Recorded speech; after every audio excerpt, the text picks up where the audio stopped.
શ્રી ગણેશાય નમઃ. ઓમ નમઃ શિવાય. હર હર મહાદેવ. સુજી કહે છે કે હે મહર્ષિઓ, ભગવાન શ્રી હરિના અંતર્ધ્યાન થયા પછી મુનિ શ્રેષ્ઠ નારદ શિવલિંગોના ભક્તિપૂર્વક દર્શન કરતા કરતા પૃથ્વી પર વિચરણ કરવા લાગ્યા. ભૂમંડળ ઉપર ફરી ફરીને એમણે ભોગ અને મોક્ષપ્રદ ઘણા શિવલિંગોનું પ્રેમપૂર્વક દર્શન કર્યું. દિવ્યદર્શી નારદજી ભૂતલમાં તીર્થોમાં વિચરી રહ્યા છે. આ સમયે એમનું ચિત્ત અતિ શુદ્ધ છે. આ જાણીને પેલા બંને શિવગણો એમની પાસે ગયા. એમને એવી ઈચ્છા રાખીને ગયા કે નારદજીએ આપેલા શાપનો ઉદ્ધાર થાય અને શાપ પાછો વળે અથવા તો અત્યંત મંદ થઈ જાય. શિવગણોએ આદરપૂર્વક મુનિના બંને પગ પકડી લીધા અને મસ્તક ઝુકાવીને સારી રીતે પ્રણામ કરીને બોલ્યા, હે બ્રહ્મન, અમે બંને શિવના ગણ છીએ. હે મુને, અમે આપનો અપરાધ કર્યો છે. રાજકુમારી શ્રીમતીના સ્વયંવરમાં આપનું ચિત્ત માયાથી મોહિત થઈ રહ્યું હતું. એ વખતે પરમેશ્વરની પ્રેરણાથી આપે અમને બંનેને શાપ આપી દીધો હતો. ત્યાં કુસમય જાણીને અમે બંને ચૂપ રહેવામાં જ અમારી જીવન રક્ષાનો ઉપાય સમજ્યા.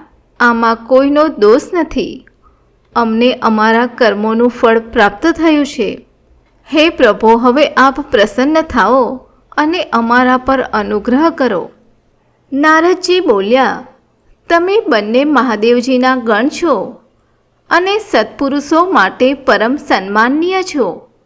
પહેલાં ખરેખર મારી બુદ્ધિ જ ભ્રષ્ટ થઈ ગઈ હતી, બગડી ગઈ હતી અને હું સર્વથા મોહને વશીભૂત થઈ ગયો હતો. એટલા માટે તમને બંનેને મેં શાપ આપી દીધો. હે શિવગણો, મેં જે કાંઈ કહ્યું છે તે થશે તો એવું જ.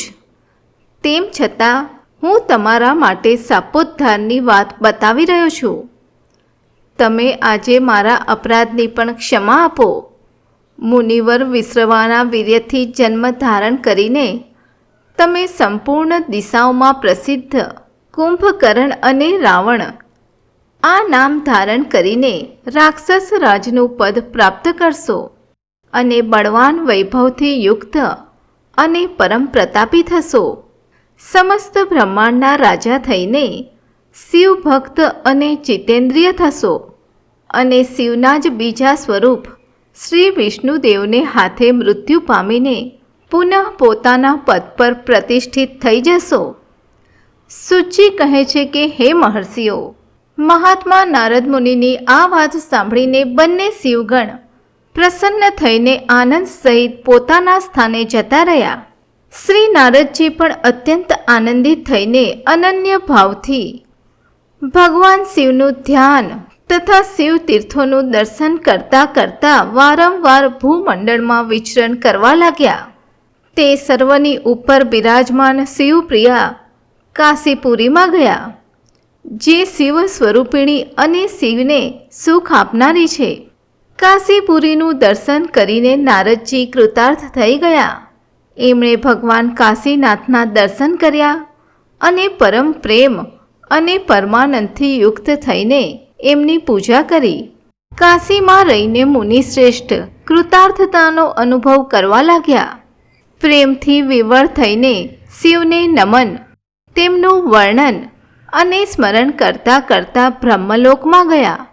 નિરંતર શિવનું સ્મરણ કરવાથી એમની બુદ્ધિ શુદ્ધ થઈ ગઈ હતી. બ્રહ્મલોકમાં પહોંચીને શિવ તત્વનું વિશેષ રૂપે જ્ઞાન પ્રાપ્ત કરવાની ઈચ્છાથી નારદજીએ બ્રહ્માજીને ભક્તિપૂર્વક નમસ્કાર કર્યા અને વિવિધ પ્રકારના સ્તોત્રો દ્વારા એમની સ્તુતિ કરીને એમને શિવ તત્વના વિષયમાં પૂછ્યું. એ સમયે નારદજીનું હૃદય ભગવાન શંકર પ્રત્યે ભક્તિભાવથી પરિપૂર્ણ હતું. નારદજી બોલ્યા, હે બ્રહ્મન, પરમ બ્રહ્મ પરમાત્માના સ્વરૂપને જાણનારા હે પિતામહ, હે જગત પ્રભો, આપના કૃપા પ્રસાદથી મેં ભગવાન વિષ્ણુના ઉત્તમ મહાત્મ્યને પૂર્ણતયા જ્ઞાન રૂપે પ્રાપ્ત કરી લીધું છે.